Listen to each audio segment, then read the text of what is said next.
এবছরেই হবে সব সমাধান, কোনো ভুল হবে না। সুপ্রিম নির্দেশে স্বস্তিতে মমতা।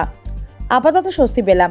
বৃহস্পতিবার চাকরিহারাদের মামলায় সুপ্রিম কোর্ট যে নির্দেশ দিয়েছে সেই সম্পর্কে এমনই প্রতিক্রিয়া দিলেন মুখ্যমন্ত্রী মমতা বন্দ্যোপাধ্যায়। আগামী ডিসেম্বর মাসের মধ্যে নতুন করে নিয়োগের প্রক্রিয়া শেষ করার নির্দেশ দিয়েছে শীর্ষ আদালত। সম্প্রতি সুপ্রিম কোর্টের নির্দেশে 25,752 জনের চাকরি বাতিল হয়। এরপর মধ্যশিক্ষা পর্ষদ সেই রায় পুনর্বিবেচনার আর্জি জানিয়ে মামলা করে। আজ বৃহস্পতিবার শীর্ষ আদালত রায় দিয়েছে আপাতত কাজ চালিয়ে যেতে পারবেন শিক্ষক শিক্ষিকারা, তবে গ্রুপ সি গ্রুপ ডি অর্থাৎ শিক্ষাকর্মীরা কাজে ফিরতে পারবেন না।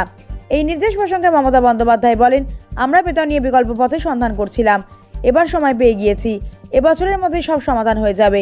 একই সঙ্গে মমতা বলেন, ভালোভাবে কাজ করুন, কোনো ভুল হবে না। মানুষের কাজে আমরা কোনো ভুল করি না, কারো কথায় প্ররোচনায় পা দেওয়ার দরকার নেই।